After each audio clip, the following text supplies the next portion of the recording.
விஜயகாந்தனுடைய பெருமையை எதுக்காக ரிஷிவந்தியத்துக்குள்ள சுருக்குறீங்க? எதுக்காக அந்த நிழற்குடைக்கு கீழே கொண்டு போய் விஜயகாந்தனுடைய பெருமையை வைக்கிறீங்க? இல்ல கடந்த டிசம்பர் மாதமே அங்க இருக்கிற தேமுதிக சார் இஷ்யூக்குள்ள நான் வரேன் சார். அதை நீங்க இடிச்சிட்டீங்க, வச்சிட்டீங்க, போராட்டம் பண்ணீங்க சார். ஒரு 30 நாள் கழிச்சு அதை தொடங்குங்களேன் சார். அரசியல் பண்றதுக்கு வெக்கம் இதெல்லாம் தள்ளி வச்சுட்டு போறோம்ன்றத பேசுனீங்கன்னா. Kanchipuram Pachaiyappa silks the complete family store. Vijayakanth புதைக்கப்பட்ட இடத்திலேயே அவங்க வந்து துணிச்சல அன்னைக்கே பேசினாங்க. அதுவே விமர்சனத்துக்குரியதாகவும் ஆச்சுல்ல. நம்ம மக்கள் சென்டிமெண்ட் பார்ப்பாங்க சார், புரியுதுங்களா? கணவனை இழந்த பெண்ணாதான் பிரேமலதா முதல்ல தமிழ்நாட்டு மக்கள் பார்ப்பாங்க. கணவனை நான் சொல்றது கொஞ்சம் என்ன சொல்ல விடுங்க. நான் சொல்ல விடுங்க. அரசியல்ல இவ்வளவு துணிச்சலோட பேசுறாங்களே. எடப்பாடி இதை சொல்லிக்கிட்டே தான் இருப்பார். வாய்ப்பு கிடைக்கிற போதெல்லாம் சிறுபான்மையினர் இருக்கு, நான் கைவிட மாட்டோம்னு சொல்லதான் செய்வார். அதுல ரெண்டு விஷயத்துல அதை சொல்றாரு, ஆனா பாஜகவுக்கு எதிராக பேச மாட்டாரு. அதான் பிஜேபியோட இங்க இருக்கிற ஆளுநரை பத்தி கூட மீயான்னு ஒரு வார்த்தை விட மாட்டாரு. எஸ்டிபிஐ மாநாட்டில் கலந்துக்கும் போது கூட பாஜக அதிமுகவை பெருசா விமர்சிக்கலையே. தினகரன் ஓபிஎஸ் கூட அந்த அணியில் இருக்கிறதுக்கான வாய்ப்புகள் நிறைய இருக்கு. பிஜேபி அதை கேட்க வந்தேன். இப்ப தினகரன் ஓபிஎஸ் ஒன்னா இருக்காங்க. ஆமா, அது பிஜேபி அணியில் அவங்க இயல்பாவே சேருவாங்கல்ல, வேற என்ன பண்ண முடியும் அவங்க? இப்ப ஓபிஎஸ் இப்ப அதிமுக சின்னத்தை அவர் பயன்படுத்த தனி கட்சி தொடங்க மாட்டேன்னு அவர் சொல்லிட்டாரு, சரிதானா? அப்ப இணையத்தில் அதுக்கு ஒரு அரேஞ்ச்மெண்ட் இருக்கும். தேர்தல் அரசியல் தானே, மற்ற கூச்சம் எல்லாத்தையும் தள்ளி வச்சுட்டு சரி இப்போ வாங்க ஒரு 15 நாளைக்கு நம்ம ஒரு கேம் ஆடுவோம் தான் எல்லாரும் ஆடுவாங்க. அது ஓபிஎஸும் ஆடுவார். திமுக எதிர்ப்பது தான் முதல் இலக்குன்னு சொல்லி அதையே நீங்க வரிசைப்படுத்துறீங்க. நம்ம அவர் சொல்ல சொல்ல விமர்சிக்கிறோம் சொல்றாரு. அது சொல்ல சொல்ல நம்ம பேசுறோம். பிஜேபி சில நேரம் திட்டுறாரு, அப்பப்போ எடப்பாடியை கொஞ்சம் தடவி கொடுப்பார், எடப்பாடியும் விமர்சிப்பார், அண்ணாதிமுக விமர்சிக்கிறார். ராமர் படம் வழங்குறாங்க, பிரதமர் மோடி அதை பிரதிஷ்டை செய்யக்கூடாதுன்னு ஒரு சங்கராச்சாரியா சொல்றார். கட்டி முடிக்கப்படாத ஒரு கோயில்ல எந்த சிலையுமே பிரதிஷ்டை பண்ணக்கூடாது, ஒருவரும் பண்ணக்கூடாதுன்னு இன்னொருத்தர் சொல்றார். என்ன பண்ணியாவது எலெக்ஷன் நோட்டிபிகேஷன் வர்றதுக்குள்ள நான் திறந்து வரணும் அப்படின்ற போது அது முழுக்க முழுக்க அரசியல் சொல்றேன்.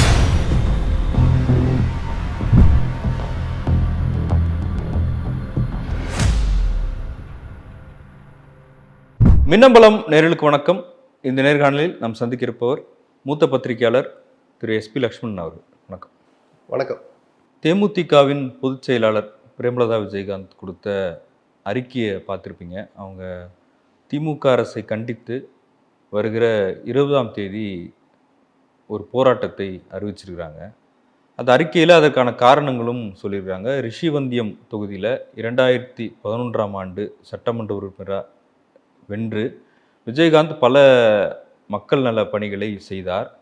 அதை மறைக்கும் விதமாக அங்கிருந்த பேருந்து பயணியர் நெற்குடைகள் அதை அகற்றுறது, மீண்டும் கட்டி கொடுக்காமல் இருக்கிறது, இப்படி விஜயகாந்தின் புகழை மறைக்கும் விதமாக திமுக அரசு செயல்படுறாங்க.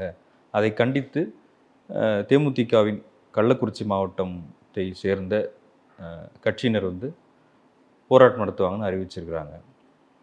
இது அரசியலில் ஒரு முக்கியமான நகர்வாகவும் பார்க்கப்படுது. சமீப காலமாக விஜயகாந்த் மறைந்த பிறகு அவருக்கு கொடுக்கப்பட்ட அரசு மரியாதை, அவருக்கு வந்த மக்கள் வெள்ளம், இதெல்லாமும் ரொம்ப கவனிக்கப்பட்டது. எப்படி பார்க்குறீங்க? அவருடைய கோபத்திற்கு விமர்சனத்திற்கு காரணமான விஷயத்துக்குள்ள அப்புறம் வர,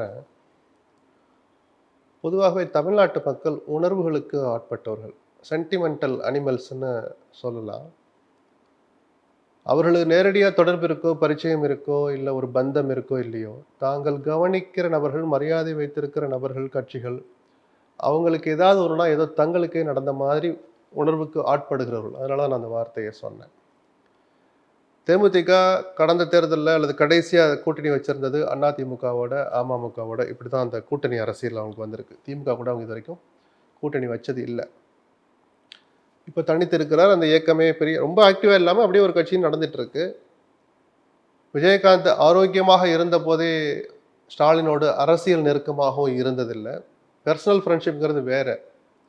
அப்படிப்பட்ட விஜயகாந்த் மறைந்த போது இந்த 2.5 ஆண்டுகளில் ஸ்டாலின் காட்டிட்டு வர்ற, பல நேரங்களில் பலர் மீதும் காட்டிட்டு வர்ற, குறிப்பாக எதிர்கட்சியை தேர்ந்தவர்கள் மேலே காட்டிட்டு இருக்கிற பெருந்தன்மையை விஜயகாந்த் மேலேயும் காட்டி, அரசு தரப்புலேருந்து என்னவெல்லாம் உதவிகள் செய்ய முடியுமோ அந்த இறுதிச் சடங்கு நடக்கிற வரைக்கும் அத்தனையும் செஞ்சு கொடுத்து, 2 முறை அந்த நிகழ்வுக்கு போய் அவர், உதயநிதி 3 முறை போய் கலந்துக்கிட்டு என்னென்ன தேவை வைக்கணும் ஏற்பாடுகளை கவனிக்கிற அளவுக்கு விஜயகாந்த் மீதான மரியாதையை, அவர் மீது தாங்கள் வைத்திருந்த அந்த பற்றை இப்படி தான் காமிச்சது.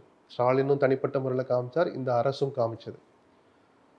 அப்படிப்பட்ட திமுகவை யாருமே விமர்சிக்க கூடாதுலாம் நான் சொல்லலை. திமுக விமர்சனத்துக்கு அப்பாற்பட்ட கட்சியும் அல்ல, இந்த ஆட்சியும் விமர்சனத்துக்கு அப்பாற்பட்ட ஆட்சியும் அல்ல. தாராளமாக விமர்சிக்கலாம், யாரும் ஒன்று சொல்ல. ஆனால் விஜயகாந்துக்காக இவ்வளவு பெருந்தன்மையா திமுகவினரே ஆச்சரியமும் கொஞ்சம் அயற்சியும் படுற அளவுக்கு பெருந்தன்மையை காமிச்சு பண்ணி அந்த கல்லறையின் ஈரம் கூட காயாத நேரத்தில் கொஞ்சம் கடுமையான சொற்களால் அந்த அறிக்கை வந்திருக்கிறத ஒரு பத்திரிகையாளராக என்னாலே புரிஞ்சுக்க முடியல. நான் திருப்பி சொல்றேன், திமுக விமர்சிக்கூடாதுன்னு சொல்லி இதோட கடுமையா வார்த்தை கூட போடுங்க, அதை பத்தி நமக்கு ஆட்சேபணம் இல்லை. இல்ல அது பெருந்தன்மைன்னு எடுத்துக்கணுமா? இல்ல எது அரசு ஆமா இயல்பா அவங்க கடந்து போறேன்னா போயிருக்கலாம், யாரும் கேள்வி கேட்க முடியாது. ஆனால் அப்படி யாரும் கேள்வி கேட்கறதுக்கு முன்னாடி ஒரு கருத்து சொல்ல முன்னாடி அவராகவே முன் வந்து ஒரு அரசியல் நாகரிகம் தானே அது. அதைத்தான் சொன்னேன், அந்த நாகரிகத்தை காட்டணும்னு அவசியம் இல்லை, அந்த நாகரிகத்தை ஒரு எல்லை கடந்தும் காண்பிச்சார்னு சொன்னேன். அப்படிப்பட்ட ஸ்டாலின் எந்த கட்சிக்கு தலைவராக இருக்கிறாரோ, எந்த ஆட்சிக்கு முதலமைச்சராக தலைமை வகிக்கிறாரோ, அவரை நோக்கி விமர்சனங்கள் கொஞ்சம் கடுமையா இருந்ததுன்னு சொன்னேன். சரி ரைட், விமர்சனம் தான். எங்களை பொறுத்த வரைக்கும் பிரச்சனை தான் அப்படின்னா, விஜயகாந்தின் பெருமையை சீர்குலைக்க நடக்கிற முயற்சின்னு ஒரு பஸ் ஸ்டாண்டு, ஒரு பஸ் நிறுத்தம், பஸ் நிழற்குடையை உடைச்சிட்டாங்க, திருப்பி கட்டி தர மாட்டாங்க. 2 இடங்கள்ல சொல்றாங்க. விஜயகாந்தினுடைய பெருமையை எதுக்காக ரிஷி வந்தியத்துக்குள்ள சுருக்குறீங்க? எதுக்காக அந்த நிழற்குடைக்கு கீழே கொண்டு போய் விஜயகாந்துடைய பெருமையை வைக்கிறீங்க? அவர் பெருமை அதுதானா? அதுதான் பெருமைன்னா அன்னைக்கு 10,000 பேர் நடந்து வந்தாங்களே, அதில் தேமுதிக அவங்களுக்கு பாதி பேருக்கு சம்மந்தம் இருக்காது. எதுக்காக வந்தாங்க? விஜயகாந்த் மேல இருக்கிற அபிமானம். அவருடைய புகழை இப்படி ஒரு சங்குக்குள்ள அடைக்கிற மாதிரி ரிஷிவந்திய பஸ் ஸ்டாண்டுக்குள்ள பஸ் நிழற்குடைக்குள்ள போய் திணிக்க கூடாது. அது பெருமைப்படுத்துறது இல்லை, அவர்களே விஜயகாந்தை சிறுமைப்படுத்துறாங்களோன்னு எனக்கு ஒரு சின்ன தயக்கமும் ஆச்சரியமாவும் இருக்கு. இல்ல கடந்த டிசம்பர் மாதமே அங்க இருக்கிற தேமுதிக அதை நீங்க இடிச்சிட்டீங்க, வச்சிட்டீங்க, போராட்டம் பண்ணீங்க. சாதாரண ஒரு அறிக்கை போதும் சார். ஸ்டாலின் நம்பர் பிரேமலதாட்ட இருக்கு. அண்ணன் நீங்க அந்த கட்சி வாக்கு கொடுத்தது, ஆட்சி வாக்கு கொடுத்தது, அங்கிருந்து அதிகாரிகள் வாக்கு கொடுத்தாங்க, நாங்க போராட்டம் பண்ணோம், தள்ளிட்டு சார் ஒரு 30 நாள் கழிச்சு அதை தொடங்குங்களேன் சார். அந்த உணர்வுகளை வச்சு நான் மையமாக சொல்றேன். அரசியல் பண்றதுக்கு வெக்கம் இதெல்லாம் தள்ளி வச்சுட்டு போறணுன்றத பேசுனீங்கன்னா நான் என் பேச ஒரு அர்த்தமே இல்லை. உணர்வுகளுக்கு ஆட்பட்ட மக்கள் அடங்கி இருக்கிற தமிழ்நாட்டுக்குள்ள நீங்க அரசியல் பண்ற போது குறைஞ்சபட்சம் ஒரு சென்டிமெண்ட்ஸ் கொஞ்சம் பார்க்கணும். ஒன்று சரி, அதெல்லாம் இருக்கட்டும். இந்த விவகாரத்தை தீர்க்கிறதா அவங்க நோக்கமா இருந்தா முதலமைச்சருக்கு போனை போட்டா அடுத்த நாள் காலையில அதிகாரி பூரா இங்க நின்று எங்கன கட்டி கொடுக்கணும்னு போன் வந்திருக்கும். திருப்பி பிரேமலதா நம்பருக்கே போன் வந்திருக்கும். மேடம் எங்க கட்டணும்னு சொல்லுங்க, இது உங்க நிர்வாகிகள் யாருன்னு சொல்லுங்க, நாங்க கலந்து பேசி ஊர் மக்கள்கிட்ட பேசி கட்டிக்க சொல்லியிருப்பாங்களா மாட்டாங்களா? இவர் கையில் எடுத்த விவகாரம் அவ்வளவு பெரிய விவகாரம் இல்லை. இவ்வளவு கடுமையான சொற்களை பயன்படுத்தி அறிக்கை விடுற அளவுக்கு அந்த விஷயம் பெரிய விஷயம் இல்லைன்னு சொல்றேன். இதை விட நல்ல இருக்கிற மக்களுக்கு அது பெரிய விஷயமா இருக்கலாம் சார். இருக்கலாம் சார். பிரேமலதாவுடைய முதல் அரசியல் அறிக்கை, ஆமாவா இல்லையா? ஆமா. ஒரு பஸ் நிழற்குடைக்க வரணும், ஆயுதம் எடுக்கிற ஆயுதம் கொஞ்சம் கடுமையா நல்ல ஆயுதத்தை நல்ல போர்க்களத்துல எடுக்கணும்னு நான் சொல்றேன். புரியுதுங்களா? மற்றபடி என்ன இதுக்கெல்லாம் போய் அந்த ஊருக்கு அதுதான் பெரிய வரப்பிரசாதம் அந்த நிழற்குடை. நான் அந்த கொச்சைப்படுத்துறதுக்காக இதை நான் சொல்ல. பிரேமலதா என்கிற ஒரு இயக்கத்துக்கு பொதுச்செயலாளராகி முதல் முறையாக ஒரு அரசியல் ஒரு போராட்ட அறிவிப்பை ஒரு அரசியல் அறிக்கையை விடுற போது இந்த விஷயத்துக்காக விடணும். என் கேள்வி, அடிப்படை கேள்வி அதுதான். நியாய அநியாயத்துக்குள்ள போல தப்பு சரின்லாம் நான் சொல்லல. இஷ்யூ ஒரு லார்ஜர் இஷ்யூவா சாதாரண இதுல நீங்க சரி நிழற்குடை கடைசி வரைக்கும் திமுக அரசு கட்டித்தரவே இல்லை. நெடுஞ்சாலைத்துறை அதிகாரிகள், மத்திய அரசோ மாநில அரசோ அதிகாரிகள் கட்டித்தரல, அதுக்கு பொறுப்பேற்க வேண்டிய ஸ்டாலினே வச்சுக்கோ. இவர் நிழற்குடையை கட்டித்தரல. விஜயகாந்த் புகழை யாராவது மறைக்க முடியுமா? திமுக நினைச்சாலும் மறைக்க முடியுமா? அந்த நிழற்குடையை கட்டித்தராமல் இதோடு விஜயகாந்துடைய புகழை நாங்கள் சீல் வச்சு மூடிடுறோம், யாராவது சொல்ல முடியுமா? என்ன சார் இது? அப்போ யதார்த்தத்தை நீங்க தான் விஜயகாந்தை சிறுமைப்படுத்துறீங்க. விஜயகாந்தோட பழகுனவங்கிற முறையில் எனக்கு சொல்ற அந்த உரிமை எனக்கு கொஞ்சம் இருக்கு, சரிதானே? அவரை அப்படி சங்குக்குள்ள அடைக்காதீங்க. அதே நிகழ்வு ஒரு அறிக்கையின் மூலமாக பிரேமலதாவால் சாதிக்க முடியும். அப்போ ஒரு தவறான ஆலோசனைக்கு அவர் ஆட்பட்டுட்டார் நான் சொல்ல. இது நல்லதுதான். இதுல இருந்துதான் அவர் பாடம் கத்துக்கணும், பக்குவப்படணும்னு நான் விரும்புறேன். இல்ல அவரு விஜயகாந்த் புதைக்கப்பட்ட இடத்திலேயே அவங்க துணிச்சல அன்னைக்கே பேசினாங்க. அதுவே விமர்சனத்துக்குரியதாகவும் ஆச்சுல்ல. அது திருப்பி நான் சொல்றேன் சார், நம்ம மக்கள் சென்டிமெண்ட் பார்ப்பாங்க சார், உணர்வுகளை கவனிப்பாங்க சார். புரியுதுங்களா? கணவனை இழந்த பெண்ணாதான் பிரேமலதா முதல்ல தமிழ்நாட்டு மக்கள் பார்ப்பாங்க. தேமுதிக பொதுச்செயலாளராக பார்க்க மாட்டாங்க. அந்த நாளில் பிரேமலதா கணவனை இழந்த ஒரு பெண், அப்படிதான் தமிழ்நாட்டு மக்கள் தங்கள் மனசுல ஏந்துவாங்க. பிரேமலதா ஒரு அரசியல் வெற்றியா அவர் காலடியில சார் நான் சொல்றேன். முதல்ல பிரேமலதா அந்த மைக்க பிடிக்கிற போது பிரேம்ல பல லட்சம் பேர் அன்னைக்கு லைவ்ல பாத்துருப்பாங்கல்ல. ஆமா. முதல் பார்வை குறிப்பாக பெண்களுக்கு என்ன இருக்குன்னா, ஐயோ கணவனை இழந்த பெண், அந்த பார்வை தானே சார் முதல்ல வரும். கணவனை அரசியல்ல இவ்வளவு துணிச்சலோட பேசுறாங்களே, அது அடுத்து. அப்போ என்னப்பா இன்னைக்கே இந்த அம்மா இப்படி பேசுதுங்கிற வார்த்தையும் அன்னைக்கு வந்தது நிஜம். பிரேமலதா காதுகளுக்கு அது போயிருக்கும். சபதம் எடுக்கிற நேரம் அது வரல, சரிதானா? மற்றபடி அவர் பேசிக்க கூட அப்படி சொல்லலை. நான் அதையெல்லாம் மீறி அந்த கணவனை இழந்த பிறகு ஒரு மன உறுதியோடு நான் இருக்கிறேன்னு தொண்டர்களுக்கு காமிச்சுதான் இந்த இயக்கத்தை வழிநடத்திட்டு போக உறுதிமிக்க பெண்மணியா நான் இருக்கிறேன் அப்படி ஒரு பார்வை அதில் இருக்கு. அதை நான் தூக்கி தூரம் போடல, அந்த அர்த்தமும் இருக்கு. கொஞ்சம் பொறுமை அவசியம்னு தோணுது எனக்கு. வேற அதை எப்படி இதுக்கு மேல சொல்றேன்னு தெரியல. நான் அவரோடும் பழகினவன் தான், பழகிறதெல்லாம் வேற. முதல் முறையாக முதல் அறிக்கை நம்ம விடுறோமே, எதுக்காக விடுறோம் அப்படின்னு ஒன்று இருக்கு. எந்த சூழலில் விடுறோம், என்ன வார்த்தைகளை அதில் பயன்படுத்துகிறோம், இதுல எல்லாம் ரொம்ப கவனமாக இருக்கணும். மற்றபடி துணிச்சல் மிக்க பெண்மணி விஜயகாந்துக்கு சற்றும் குறைச்சல் இல்லாத துணிச்சல் கொண்டவர் தான் பிரேமலதா. அதுவும் எனக்கு நல்லா தெரியும். அந்த துணிச்சலை காட்ட வேண்டிய விஷயங்கள்ல காட்ட வேண்டிய நேரங்களில் காட்டணும். சரிதானா? உங்க நோக்கம் அதை நிறைவேற்றுறதான்னா ரொம்ப சுலபமாக அதை நிறைவேற்ற முடியும். அந்த மக்கள் புரிஞ்சுக்கிட்டா போதும். பிரேமலதா தலையிட்டாங்க, 2 நாள்ல அதிகாரியெல்லாம் அடிச்சு பிடிச்சி வந்து இருந்தா கட்டிக்கிட்டு இருக்காயா அப்படின்னு ஊர் மக்கள் பேசணுமே தவிர, ஒரு அறிக்கை விட்டாங்க பாத்தியா அப்படின்னு சொல்லிட்டு காலம்புறா கட்டாம இருக்கிறது வெற்றியா? நாசுக்கா அந்த காரியத்தை சமாளிச்சு உங்க பேரை, விஜயகாந்த் பேரை காலம் முழுக்க அந்த ஊர் மக்கள் சொல்றதும் வெற்றி தான். புரியுதுங்களா? அவ்வளவுதான். இல்லை, இப்போ பிரேமலதா விஜயகாந்த் வந்து பிரதமருக்கும் உள்துறை அமைச்சருக்கும் நன்றி தெரிவித்து ஒரு கடிதம் எழுதியிருக்கிறாங்க. அதுவும் கவனிக்கத்தக்கதா? அப்படி இல்லை, அது ஒரு நாகரிகம்னு சொல்லிடலாமே. அதுல முதலமைச்சருக்கும் கூட அந்த பேசுற போதே நன்றியும் சொன்னார்ல, இவ்வளவு தூரம் ஏற்பாடுகள் பண்ண. அறிக்கையா எதுவும் வரல முதலமைச்சர். என்ன சார் நீங்க அறிக்கை விட்டா சார், அந்த பாத்தீங்களா அந்த முனையை கொஞ்சம் மலங்கி இருக்கு, அந்த லெட்டர் கட்ட பாத்தீங்களா, அந்த 4வது முனையை பாருங்க சார் மடங்கி இருக்கு, இதெல்லாமா சார் பாப்பிய? நன்றி சொன்னா வார்த்தையில எல்லாத்துலயுமே அடங்கிடுச்சு சார். இப்போ அவங்களுக்கு போனை போட்டு இந்தியில பேசி, இல்லை அவங்க இருக்கிற பேசியில் ஒரு பிரதமரோட போன்ல பேசுறதுக்கும் முதலமைச்சரோடய கூட போன்ல அவங்க பேசியிருக்கலாம், மறுக்க முடியாது. தப்பு இல்லை சார். நன்றி எந்த வடிவத்தில் வந்தாலும் நல்லது. கடந்து வந்துட்டு அடுத்த வேலையை பார்ப்போம் சார். இல்லை, பிரதமர் வந்து ஒரு அரசு விழாவில் கேப்டன் விஜயகாந்த் வந்து திரையுலகத்தில் மட்டும் இல்லை, அவர் அரசியல் உலகத்திலும் கேப்டன் சொன்னார்ல. அவர் தன் அணியில் இருந்த ஒரு கட்சியினுடைய தலைவர்னும் அந்த குறைஞ்சபட்ச நாகரிகத்தை பிரதமர் காட்டியிருக்கிறார். நான் அதில் இருக்கிற அரசியலை தான் பார்ப்பேன். என்னன்னா அதில் அந்த அறிக்கைக்கு இங்கேருந்து யாரும் எழுதி கொடுத்தது தான் பிரதமர் பேரில் வருது, பிரதமருடைய சமூகத்தோட வரனாலே அவர் வெளியிட்ட அறிக்கை தான் நம்ம எடுத்துக்கணும். இப்படி ஒரு முக்கியத்துவம் கொடுத்து ஆங்கிலத்திலும் தமிழ்லையும் தமிழ்நாட்டிலிருந்து வெளிவர அத்தனை பத்திரிகைகளையும் அரைப்பக்கத்துக்கு அந்த அறிக்கை வரணும்னு அவங்க மெனக்கெட்டதை பார்த்தா, விஜயகாந்த் மீது பிரதமர் வைத்திருக்கிற அபிமானம் அது ஒரு பக்கம் இருக்கு, அது பேஸ் இருக்கு. அதை தாண்டி என்ன இருக்குன்னா, ஒரு வகையில் ஆதரவற்று இருக்கிறதாக நினைத்தால் தேமுதிக தொண்டர்கள் நாளைக்கு என்ன செய்யறதுன்னு ஒரு குழப்பத்தில் இருந்தாங்கன்னா அந்த தொண்டர்களை தன் பக்கம் ஈர்ப்பது, தன் கட்சியை நோக்கி ஈர்ப்பது தான் பிரதமருடைய அறிக்கையினுடைய கோர் எதிர்பார்ப்பு. சரிதானே? இந்த வேலையை ஜெயலலிதா மறைஞ்ச உடனேவும் கொஞ்சம் பண்ணி பார்த்தாங்க. வெங்கைய நாயுடு தொடங்கி அமித்ஷா, மோடி எல்லாம் பண்ணாங்க. இவர்கள் இங்கே வந்த போது எம்ஜிஆர் பேரை உச்சரிக்காத மேடையே இல்லை. என்னன்னா ஜெயலலிதா மறைவுக்கு பிறகு கிட்டத்தட்ட அனாதைகள் ஆகிவிட்ட அந்த அதிமுக தொண்டர்களுக்கு நான் இருக்கிறேன், எம்ஜிஆர் புகழை பாடுகிற நான் இருக்கிறேன்னு காட்டுறதுக்காகவே வழிய வந்து எம்ஜிஆர் பேரை சொல்லியிருப்பாங்க. கவனிச்சிங்கன்னா தெரியும். ஒவ்வொரு மேடையிலையும் பேசும். முதல்ல 6 மாசம் பல மேடைகளை நடந்தது. ஒரு துளி கூட அசையல் அதிமுக தொண்டர்கள். அங்கே நடக்காத அந்த விஷயத்த, அந்த தூண்டில் போட்டு சிக்காத அந்த மீனை தேமுதிக ஏதாவது சிக்குதான்னு பார்க்கலாம். ஒரு அரசியல் கணக்கு இருக்கலாம். ஆனாலும் பிரதமர் விஜயகாந்த் மீது வைத்திருக்கிற அந்த அபிமானத்தின் காரணமாக அந்த அறிக்கை வந்ததுங்கிற அடிப்படையை நான் மறுக்க மாட்டேன்.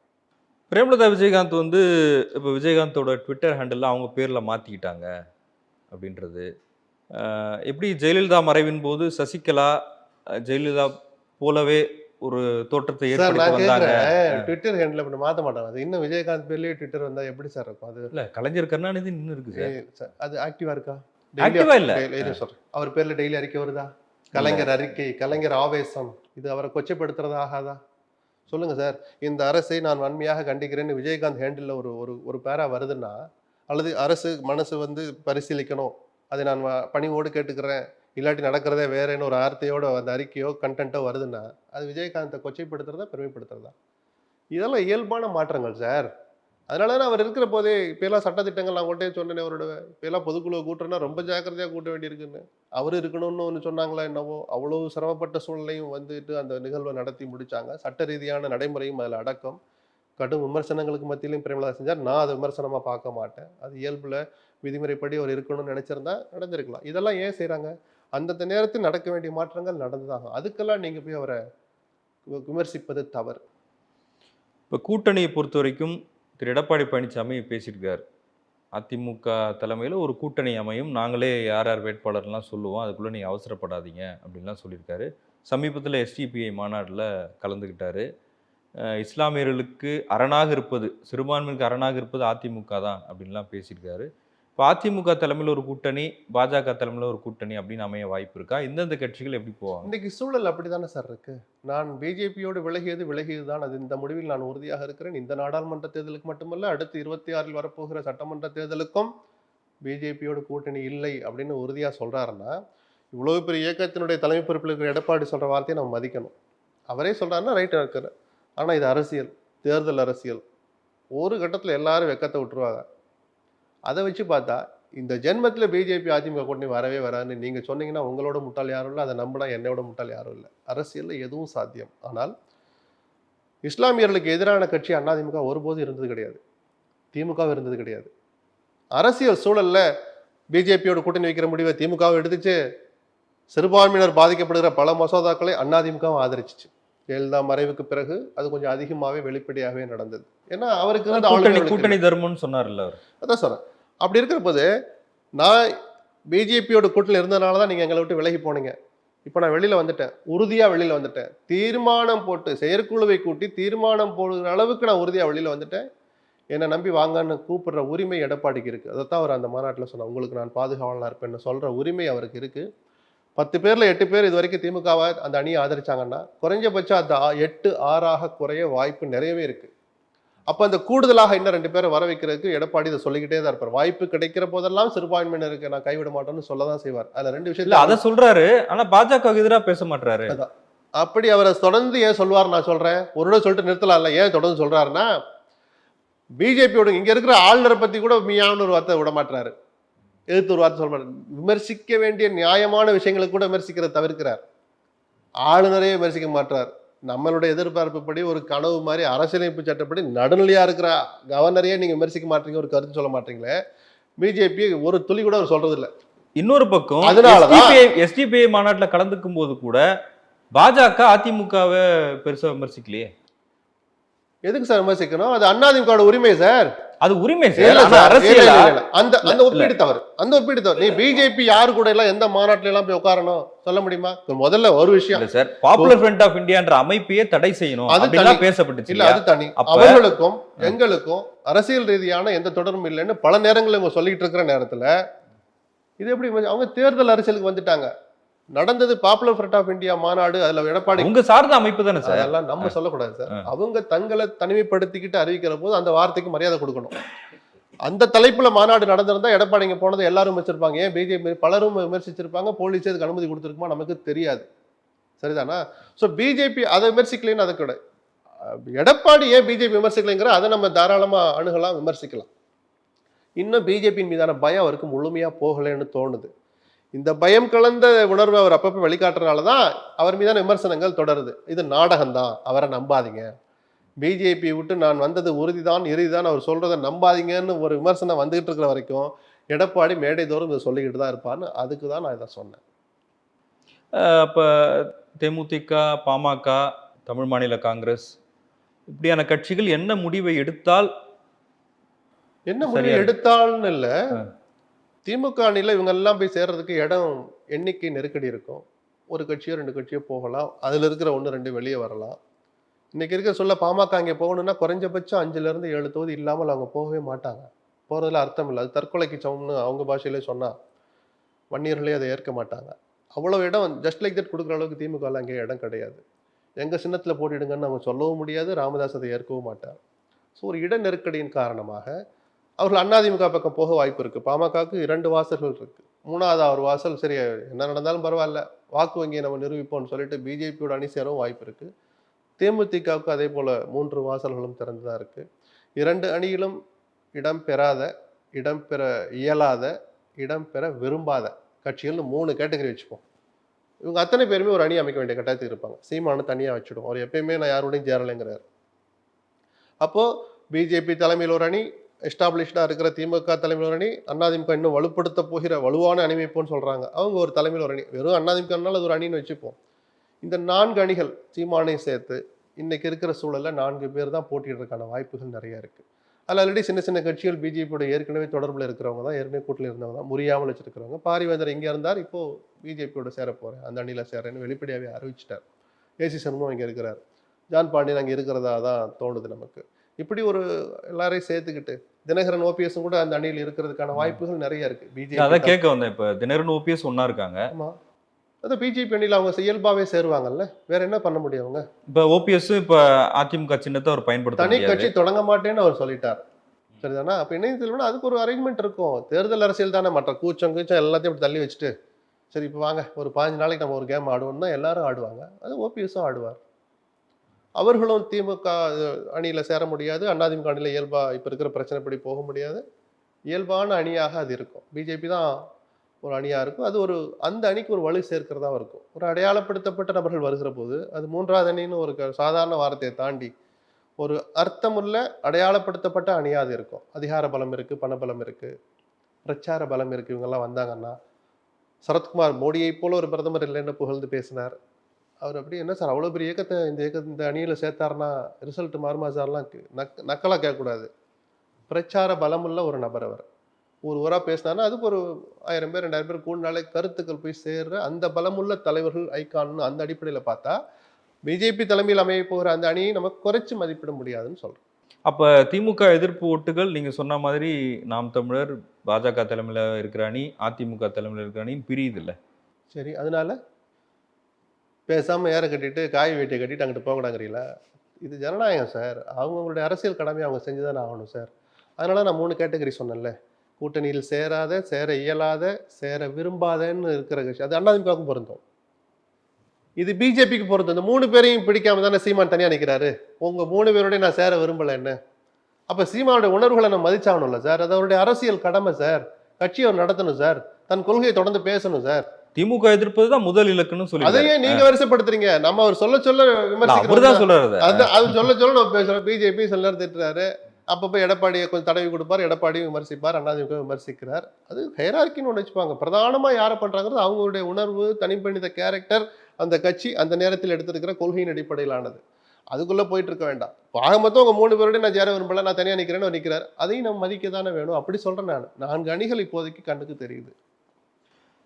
இப்போ நாடாளுமன்ற தேர்தலுக்கு முன்பாக ஜனவரி 22ஆம் தேதி ராமர் கோயில் திறப்பு விழா நடக்குது. தமிழ்நாட்டில் கூட 1 கோடி பேருக்கு அந்த அட்சதை வீடு வீடாக சென்று அட்சதையெல்லாம் வழங்குறாங்க, ராமர் படம் வழங்குறாங்க. அது பாஜகவுக்கு சாதகமாக அமையுமா? இல்லை, முழுக்க இது அரசியல் நிகழ்ச்சியாக தான் அதை நடத்துகிறாங்க. ஒரு ஆன்மீகத்தின் மீது நம்பிக்கை கொண்டு ஆன்மீகத்தை அடிப்படையாக வச்சு இந்து மத கோட்பாடுகளை மையமாக வச்ச இந்துத்துவாவை அமல்படுத்துகிற வழிநடத்துகிற அந்த நெறிமுறைகளை கடைபிடிக்கிற கட்சியாக பிஜேபி தன்னை அடையாளப்படுத்திக்கிட்டே வந்திருக்குல்ல. அந்த மத உணர்வுகளை, சடங்குகளை, விதிமுறைகளை நீங்கள் மதிக்கிறதா இருந்தால் 4 சங்கராச்சாரியார் இது வரைக்கும் குரல் கொடுத்துருக்கா. ஏன் முழுசாக கட்டாத கோயிலில் எந்த சிலையும் பிரதிஷ்டை பண்ணக்கூட நீங்கள் ராமனுக்கே பிரதிஷ்டை பண்ணுறேங்கிறீங்க, அது அவரே தொட்டு பண்ணுவாருங்கிறீங்க. ஒரு சங்கராச்சாரியர் அவர் தொட்டு பண்ணுறதை விரும்பலைன்னா மோடி மீதான வெறுப்பு அல்ல, ஒரு தனிநபர் அதற்கு சம்பந்தம் இல்லாத ஒரு நபரை தொடங்க. இப்போ இங்கேயே அதை கடவுள் மறுப்பாளர்கள் 1000 விமர்சிக்கலாம். சில நேரங்களில் அந்த சமூகத்திலேயே ஒரு சிலர் தான் அந்த சிலையை கருவறைக்குள்ளே போய் தொடர ஒரு உரிமையை அவங்க வச்சுருப்பாங்க. இது நல்லதா கெட்டதா அது ஆய்வுக்குரியது, விமர்சனத்துக்கு அதெல்லாம் விட்டுருங்க. அப்படி சில நம்பிக்கை கலந்த விதிமுறைகளை அவர்கள் வச்சிருக்கிற போது பிரதமர் மோடி அதை பிரதிஷ்டை செய்யக்கூடாதுன்னு ஒரு சங்கராச்சாரியார் சொல்கிறார். கட்டி முடிக்கப்படாத ஒரு கோயிலில் எந்த சிலையுமே பிரதிஷ்டை பண்ணக்கூடாது, ஒருவரும் பண்ணக்கூடாதுன்னு இன்னொருத்தர் சொல்கிறார். இப்படியெல்லாம் விதவிதமாக கருத்துக்கள் வரும். சனாதனத்துக்கு எதிராக செயல்படுறார் மோடி. இல்லை, அப்படிலாம் இருக்கிற போது அந்த சனாதனத்தில் பார்த்தீங்களா 40ஆம் பக்கத்தில் 7வது பாரா என்ன சொல்லியிருக்குன்னு யாராவது ஒருத்தர் விளக்கம் சொன்னாங்களா? அப்படி சொல்கிறதுக்கு பதிலாக, அவர்களுக்கு விளக்கம் சொல்கிறதுக்கு பதிலாக ஒழுங்கு மரியாதை மன்னிப்புகள் ஒருத்தன்றது அறிக்கை வந்துச்சு ஒரு சங்கராச்சாரியாருக்கு எதிராக. அப்போது அவங்ககிட்ட சொல்கிறதுக்கு சரக்கு இல்லை. எந்த விதிப்படி நாங்கள் செய்வது சரின்னு சொல்கிறதுக்கு அவங்ககிட்ட சரக்கு இல்லை. என்ன பண்ணியாவது எலெக்ஷன் நோட்டிஃபிகேஷன் வர்றதுக்குள்ள நான் திறந்து வரணும் அப்படின்ற போது அது முழுக்க அரசியல் சொல்கிறோம். நீங்க ஆன்மீகம் தான், தெய்வ நம்பிக்கை தான், நாளை செய்யறதுக்கு விஸ்வ இந்து பரிஷத் இருக்கு, RSS இருக்கு. அது அரசியல் முழுக்கம் தானே சார். ராமர் கோயில் கட்ட அப்படி சொல்ற போது நீங்கள் அரசியலா நடத்துறீங்க, அதனால நாங்க வரலன்னு காங்கிரஸ் சொல்லிட்டு அத்தனை கட்சிகளும் புறக்கணிச்சாங்க. ராமர் கோயில் கட்டுவதை நாங்கள் ஆதரிக்கிறோம் சொன்ன கட்சி, சொல்ற கட்சி காங்கிரஸ். மக்கள் இதை ஒரு பொருட்டை எடுத்துக்க மாட்டாங்க. தமிழ்நாட்டு மக்கள் இதை சுத்தமாவே எடுத்துக்க மாட்டாங்க. வாய்ப்பு இருந்தா நானும் போவேன்னு சொல்லியிருக்காரு எடப்பாடி. தப்பு இல்லையே, நானும் தான் போவேன். நான் போவேன் சார், இந்த கூட்டத்தில் போக மாட்டேன். கட்டி முடிச்சுட்டு போகட்டும், நம்மளும் தானே போக போகிறோம். அது உணர்வு சார்ந்த விஷயம் சார். எந்த கோயிலுக்கு நான் போகலாம், வேளாங்கண்ணிக்கு நான் போகலாம், நாகூருக்கு நீங்கள் தர்காவுக்கு உள்ளே போயிட்டு வரலாம், தாராளமாக போயிட்டு வரலாம். அவங்க என்ன செய்கிறாங்களோ பக்கத்தில் பார்த்து செய்யுங்க. அவங்களும் தடுக்க மாட்டாங்க, நமக்கு ஒரு சந்தோஷம் கிடைக்கும். யார் தடுத்தா? அதனால சொல்ல தமிழ்நாட்டு மக்கள் அந்த விஷயத்தை பகுத்தறிஞ்சு பார்த்துக்கிட்டு ரொம்ப தெளிவாக இருக்கிறாங்க. அதை பற்றி யாரும் கவலைப்பட வேண்டாம். அவர்கள் அரசியலாக நடத்துகிறாங்க. கண்டிப்பாக அதுக்கு ஒரு இம்பேக்ட் இருக்குன்னு அவங்க ஏற்கனவே அறுவடை செஞ்ச கட்சி தான் பிஜேபி. இந்த தடவை நமக்கு அது கிடைக்கணும். என்ன ஆச்சரியமா இருக்குன்னா, கிட்டத்தட்ட 10 ஆண்டுகள் பிரதமராக இருந்து பல நல்ல விஷயங்களை பண்ணாருன்னு சொல்றாங்க. அதில் சில உண்மைகளும் இருக்கு. அதையெல்லாம் முன்னிலைப்படுத்தாம இந்த ராமர் கோயில் ஒன்று தான் வழிங்கிற மாதிரி ராமருக்கு பின்னால் நிற்கிறத பார்த்தா தான் எனக்கு கொஞ்சம் பரிதாபமாகவும் ஆச்சரியமாகவும் இருக்கு. நன்றி சார், உங்கள் நேரத்துக்கு மிக்க நன்றி. நன்றி. Kanchipuram Pachaiyappa silks, the complete family store. மின்னம்பலம்.com தமிழின் முதல் மொபைல் பத்திரிகை.